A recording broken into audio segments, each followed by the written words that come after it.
नमस्कार प्रिय विद्यार्थियों, हम कंसाइनमेंट अकाउंट को डिस्कस कर रहे थे। उसके बारे में हमने कुछ सीखा। नेक्स्ट हम सीखते हैं अकाउंटिंग प्रोसेस। अकाउंटिंग प्रोसीजर क्या रहेगा कंसाइनमेंट में। It is clear from the earlier discussion related to consignment are kept to parties. दो पार्टी होती हैं, एक कंसाइनर और दूसरा कंसाइनी। तो पहले हम बात करते हैं कंसाइनर के अकाउंट में कौन कौन से अकाउंट ओपन होंगे। कंसाइनर की बुक में सबसे पहला अकाउंट ओपन होगा कंसाइनमेंट अकाउंट। ये अकाउंट हर कंसाइनी के लिए, प्रत्येक कंसाइनी के लिए, एवरी कंसाइनी के लिए ओपन किया जाता है। लाइक दैट कि consignment account with A, consignment account with B, consignment account with C, like that.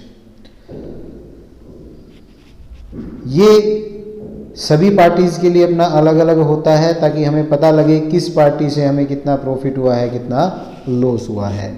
इस अकाउंट का पर्पज़ यही फाइंड आउट करना है कि किस कंसाइनमेंट से हमें फ़ायदा हुआ है, किससे लॉस।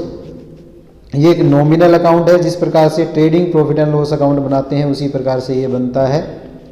डेबिट में कंसाइनमेंट से रिलेटेड सभी एक्सपेंस जैसे गुड्स सेंट, उसको भेजने पे खर्चे, कमीशन, कंसाइनी के खर्चे, वो सभी इसके डेबिट में आते हैं। क्रेडिट किया जाता है जो हमारी कंसाइनमेंट की सेल होती है, अनसोल्ड स्टॉक होता है, जो बिना बिका हुआ माल हमारा रह गया है कंसाइनी के पास, उसके साथ। डेबिट साइड ज़्यादा है तो लॉस आएगा, क्रेडिट साइड ज़्यादा है तो प्रॉफिट आएगा। इस प्रकार से ये हमारा कंसाइनमेंट अकाउंट बनता है और जो प्रॉफिट या लॉस आता है वो जनरल प्रॉफिट एंड लॉस में हम ट्रांसफ़र कर देते हैं। दूसरा अकाउंट बनता है goods sent on consignment account. ये रियल अकाउंट है। Goods sent on consignment and goods return by consignee are recorded in this account. जो माल हमने कंसाइनी को भेजा है या कंसाइनी ने हमें वापस भेजा है उसको इसमें रिकॉर्ड किया जाता है। The balance of this account is transfer to the credit side of a trading account at the end of period. निर्धारित समय के समापन होने पर जो गुड्स हमने कंसाइनमेंट को भेजी है उसका जो बैलेंस होता है वो हम ट्रेडिंग अकाउंट में ट्रांसफ़र कर देते हैं। थर्ड अकाउंट है कंसाइनी अकाउंट। ये पर्सनल अकाउंट है। जिस एजेंट के साथ हम डील कर रहे हैं उससे रिलेटेड जो हमारा लेन देन होता है वो इसमें लिखा जाता है। जो सेल कंसाइनी ने की है वो इसके डेबिट में लिखेंगे कंसाइनी अकाउंट के। उसके खर्चे, उसका कमीशन, उससे हमें कोई एडवांस मिला है, बाकी जो अमाउंट हमें बैलेंस उससे मिली है वो हम इसके क्रेडिट में लिखते हैं और इसका बैलेंस हम निकालते हैं। पर्सनल अकाउंट है। फोर्थ है स्टॉक ऑन कंसाइनमेंट अकाउंट। ये भी रियल अकाउंट है।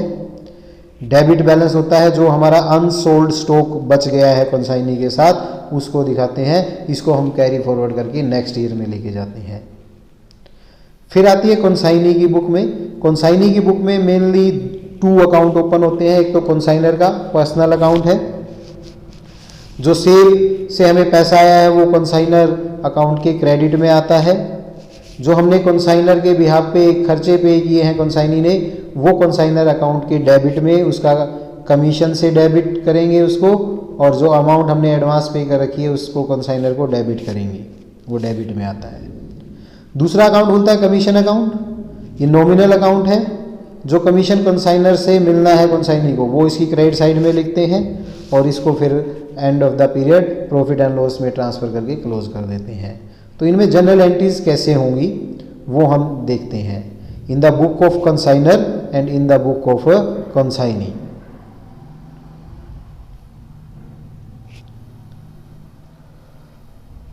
सबसे पहले जब माल भेजा जाता है कंसाइनमेंट पर तो कंसाइनर की बुक में एंट्री होती है, क्योंकि कंसाइनमेंट का एक्सपेंस हो गया consignment account debit to goods sent on consignment.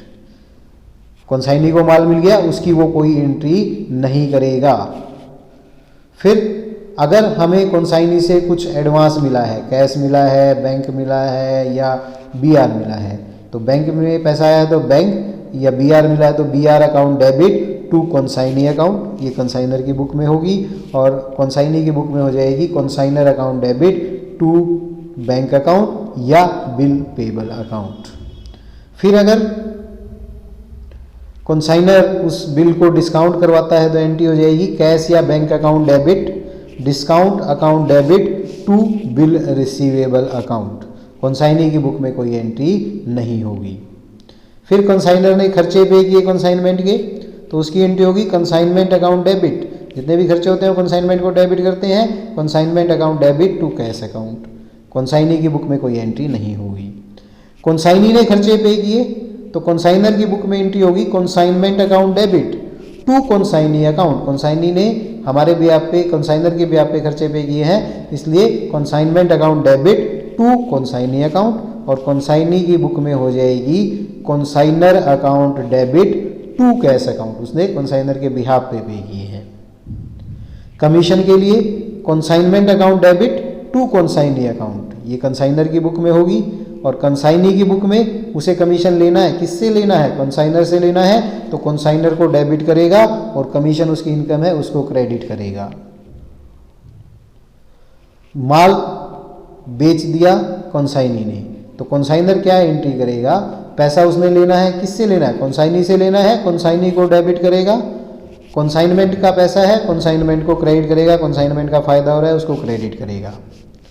Consignee की बुक में उसे कैश मिल गया, कैश अकाउंट डेबिट किसके ब्याह पे मिला? कंसाइनर के ब्याह पे मिला, तो वो कंसाइनर में को कर देगा, कंसाइनर अकाउंट को कर देगा क्रेडिट। अगर उधार माल बेचा है तो consignment account debit to consignor account, ये एंट्री होगी।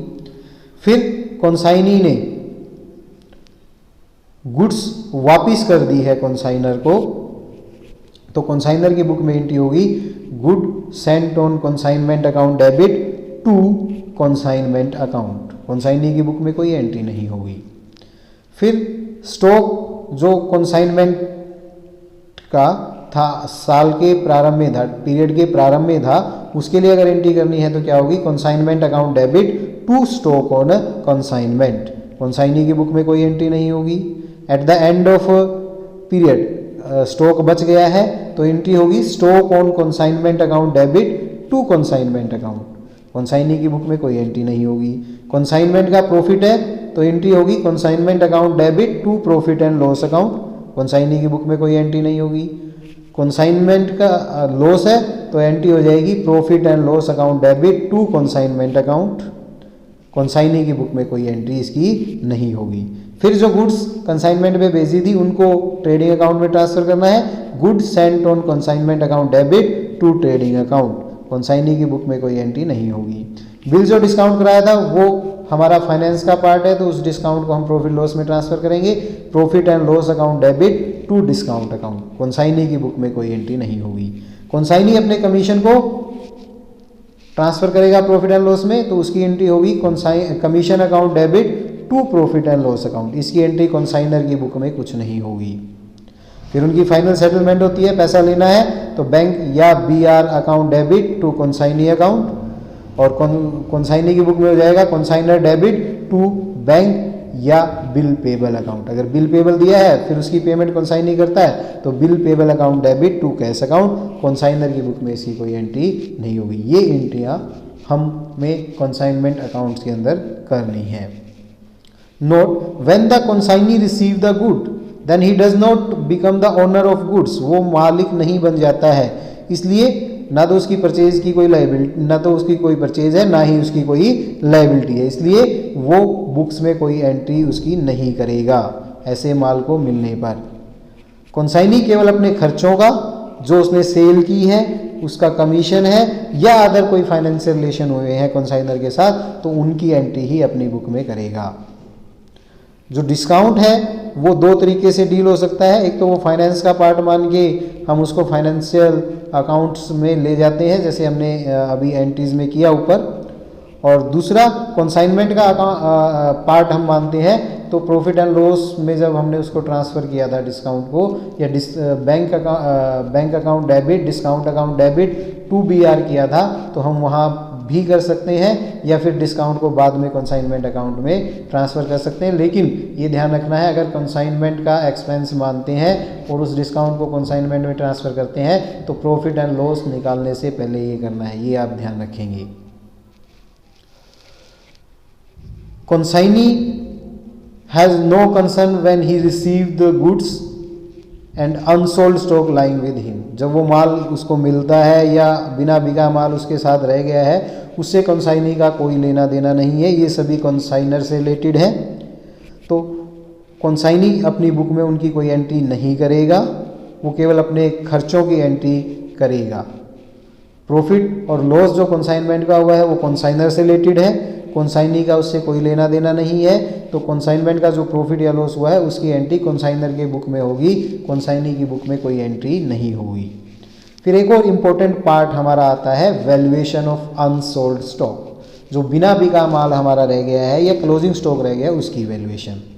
Unsold stock remaining at the end of year with the consignee is known as the consignment stock। उसको consignment stock बोलते हैं।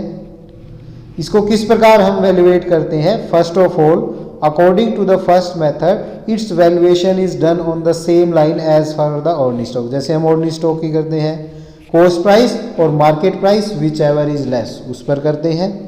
दूसरा, non recurring expense, expense which incur the increase the value of goods, goods की value को increase कर देते हैं, उनको रेकरिंग एक्सपेंस बोलते हैं। जैसा कि हमने प्रीवियस वीडियो में भी पढ़ा था, उनको डायरेक्ट एक्सपेंस बोलते हैं। तो प्रपोर्शनेट शेयर ऐसे एक्सपेंसेस का उन गुड्स की कॉस्ट में ऐड हो जाता है जब हम अनसोल्ड स्टॉक की वैल्यूएशन करते हैं। तो वे एक्सपेंसेस जो कंसाइनर द्वारा गुड्स को परचेज करने में और उनको भेजने में किए गए थे वो सारे, और कंसाइनी के द्वारा वो खर्चे जो उसको गोदाम में लाने तक के लिए, मान लो उसने भाड़ा दिया है, कैरेज दिया है, अनलोडिंग का दिया है, रास्ते के बीमे का दिया है, clearing charges, custom duty, octroi, excise duty, loading unloading का दिया है, तो वो अनसोल्ड स्टॉक की वैल्यू में ऐड हो जाता है। रेकरिंग एक्सपेंस अनसोल्ड स्टॉक की कॉस्ट ऑफ गुड्स को इंक्रीज नहीं करते हैं, तो उसके अंदर उसको हमें नहीं इंक्लूड करना है। सेलिंग का खर्चा है या अदर कोई रेकरिंग एक्सपेंस है, एडवर्टीजमेंट है, गोदाम रेंट है, संडे एक्सपेंस है, वॉचमैन का खर्चा है, सैलरी है, वो हमें इंक्लूड नहीं करनी है। वैल्यूएशन ऑफ स्टॉक जो की जाती है वो अकाउंटिंग स्टैंडर्ड 2 के तहत की जाती है। Market price means net price हम लेते हैं, मार्केट प्राइस में से जो कमीशन देना होगा उस कमीशन को काट कर जो नेट रियलाइजेबल वैल्यू है उसको हम कैलकुलेट करते हैं मार्केट प्राइस।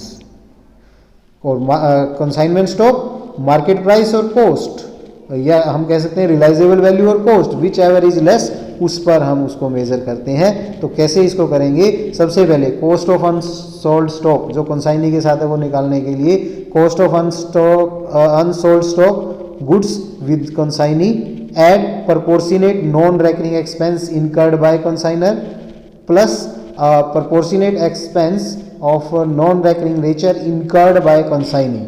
तो ये कॉस्ट ऑफ अनसोल्ड स्टॉक आएगी। फिर हम उसकी मार्केट वैल्यू निकालेंगे, यूनिट अनसोल्ड स्टॉक की कितनी है और रियलाइजेबल वैल्यू पर यूनिट कितनी है, उसमें से रियलाइजेशन का expense that is commission on sale उसको लेस कर देंगे, नेट रियलाइजेबल वैल्यू आएगी।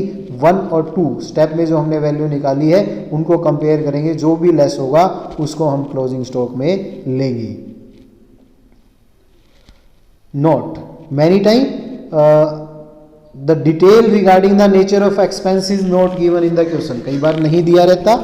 इन such a situation only proportionate share of expenses incurred by the consignor should be added to the valuation of closing stock। Consignor के द्वारा जो खर्चे किए गए हैं उसका प्रपोर्शनेट वैल्यू को क्लोजिंग स्टॉक में ऐड करते हैं और कंसाइनी के खर्चों को हम कंप्लीटली इग्नोर कर देते हैं अगर एक्सपेंसेस का नेचर स्पष्ट रूप से नहीं बताया गया है तो। एग्जाम्पल है, 1 जनवरी 99 को ए ने 200 मशीन्स 40,000 रुपये की बी को भेजी 5% कमीशन पर सेल करने के लिए। ए ने 2500 रुपये भाड़े के दिए, बी ने अकाउंट सेल भेजी, उसमें लिखा 150 मशीन उसने 32,000 रुपये की सेल कर दी। एक्सपेंसेस इनवर्ड कंसाइनमेंट पर ऑक्ट्रोए के 400, कैरिज के 100, ग्राउंड रेंट 2100 रुपये हुआ, और advertisement and other selling expense 1500 हुआ।